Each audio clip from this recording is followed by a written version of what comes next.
Hello everyone, welcome back to my channel.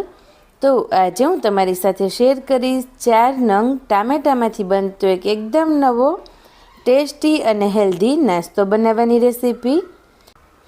આ નાસ્તો ફક્ત 5 મિનિટમાં બની અને તૈયાર થઈ જાય છે। તો આ વિડીયો એન્ડ સુધી જોઈ અને તમે ઘરે જરૂરથી ટ્રાય કરજો। અને વિડીયો જોઈતા પહેલાં ચેનલ ઉપર નવા હોય તો નીચે આપેલા રેડ બટન ઉપર ક્લિક કરી અને ચેનલને સબસ્ક્રાઈબ કરી દો।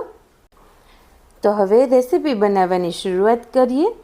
તેના માટે મેં અહીંયા 4 નંગ ટામેટાં લીધેલા છે, જેને આ રીતે આપણે મીડિયમ સાઇઝના રીંગ બનાવતા હોઈએ ને એવી રીતે કટ કરી અને તૈયાર કરી લઈશું। અને ટામેટાનો જે અંદરનો પાર્ટ હોય ને તેને પણ આપણે પહેલાં તો કાઢી અને અલગ કરી લઈશું, જેનો ઉપયોગ પણ આપણે આગળ રેસીપીમાં કરવાના છીએ। તો તમે જોઈ શકો છો એવી રીતે મેં બધા જ ટામેટાની રીંગ કરી અને તૈયાર કરી લીધી છે। હવે આપણે એક બેટર તૈયાર કરીશું, જેના માટે મેં અહીંયા 1 કપ જેટલો ચણાનો લોટ લીધેલો છે।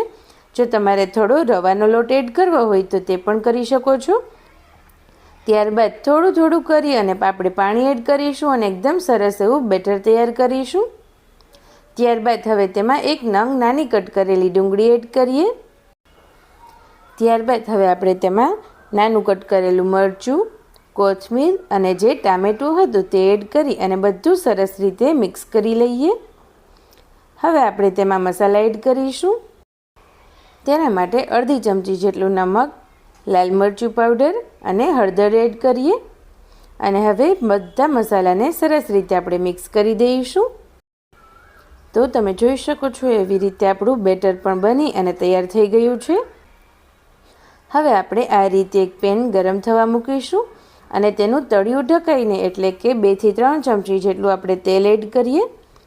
તેલ સરસ રીતે ગરમ થઈ જઈને ત્યારબાદ આપણે તેમાં જે રીંગ કરેલા ટામેટાં તૈયાર કર્યા છે તે એડ કરીશું અને ત્યારબાદ તેમાં તૈયાર કરેલું બેટર એડ કરીએ।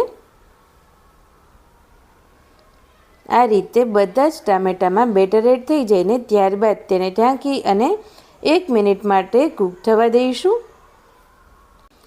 1 મિનિટ પછી તમે જોઈ શકો છો બેટર એકદમ સરસ એવું કૂક થઈ ગયું છે। તો હવે આપણે તેની સાઈડ ચેન્જ કરીશું। આ રીતે આપણે બધા જ ટામેટાની સાઈડ ચેન્જ કરી અને બીજી તરફ પર ઢાંકી અને 1 મિનિટ માટે કૂક થવા દઈશું। આ સમયે આપણે ગેસની ફ્લેમ મીડિયમ જ રાખવાની છે। તો 1 મિનિટ પછી તમે જોઈ શકો છો એકદમ સરસ રીતે ટામેટું અને જે સ્ટફિંગ કે આપણે બેટર કહીએ તે બંને તરફથી સરસ એવું ગોલ્ડન બ્રાઉન થઈ ગયું છે। તો હવે આપણે તેને એક પ્લેટમાં કાઢી લઈએ। તો આ છે ને ટામેટાનો નાસ્તો બનાવવો સુપર ઇઝી અને એકદમ ટેસ્ટી અને 5 થી 10 મિનિટના સમયમાં જ બની અને તૈયાર થઈ જાય છે। તો તમે પણ ઘરે જરૂરથી ટ્રાય કરજો અને તમને મારી આ રેસીપી સારી લાગી હોય તો પ્લીઝ આ વિડીયોને લાઇક કરજો, તમારા બધા જ ગ્રુપમાં શેર કરજો અને ચેનલ ઉપર નવા હોય તો જલ્દીથી તેને સબસ્ક્રાઈબ કરી દો। Thank you.